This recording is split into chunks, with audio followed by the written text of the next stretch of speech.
កាលពីយូរណាស់មកហើយ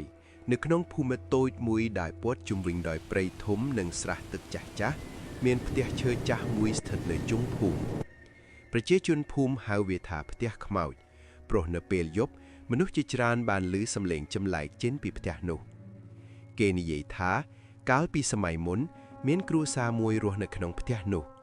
ម្ចាស់ផ្ទះជាបុរសចិត្តល្អឈ្មោះតាច័ន្ទអ្នកភូមិតែងតែគោរពស្រឡាញ់និងជួយអ្នកដទៃជានិច្ច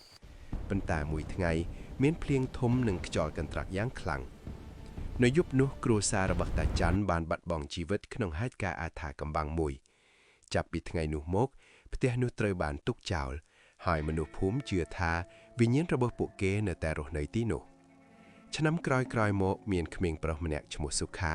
ដែលក្លាហាននិងចូលចិត្តស្វែងរកអ្វីថ្មីថ្ងៃមួយគាត់បានស្ដាប់អ្នកចាស់ៗនិយាយអំពីផ្ទះខ្មោចហើយគាត់សម្រេចចិត្តទៅមើលផ្ទះនោះនៅពេលល្ងាចពេលសុខាដើរចូលទៅជិតផ្ទះចាស់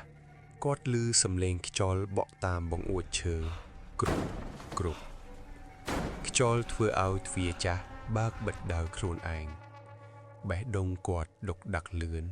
ប៉ុន្តែក៏មិនរត់ចេញទេនៅពេលគាត់បើកទ្វារចូលទៅក្នុងផ្ទះគាត់ឃើញពន្លឺស្រាលមួយនៅជ្រុងបន្ទប់នៅក្នុងពន្លឺនោះមានរូបបុរសចាស់ម្នាក់ឈររាត្រីមួយខ្យល់បក់ខ្លាំងហើយព្រះច័ន្ទត្រូវពពុះខ្មៅបាំងពេលនោះសុខាដេកនៅផ្ទះរបស់គាត់ក៏ឮសំឡេងមកពីចុងភូមិក្រេចលីជាសំឡេងទ្វារផ្ទះចាស់បើកបិទដោយខ្លួនឯងសុខាមានអារម្មណ៍ថាមានអ្វីមិនត្រឹមត្រូវ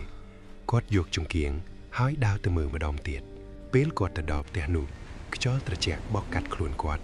ភ្លាមសុខាឮសំឡេងមួយមិនដូចសំឡេងបុរសចាស់ដែលគាត់បានជួបមុនទេសំឡេងនោះស្រាលតែធ្វើឲ្យរោមសរសៃចូលឡើងងាក់ណាចូលលោកទីនេះសុខាចូលទៅក្នុងផ្ទះយ៉ាងប្រុងប្រយ័ត្នចង្កៀងរបស់គាត់ភ្លឺងងឹតនៅជ្រុងបន្ទប់គាត់ឃើញស្រមោលមួយធំលើជញ្ចាំងស្រមោលនោះមិនដូចមនុស្សទេខារត់ចេញពីផ្ទះយ៉ាងលឿន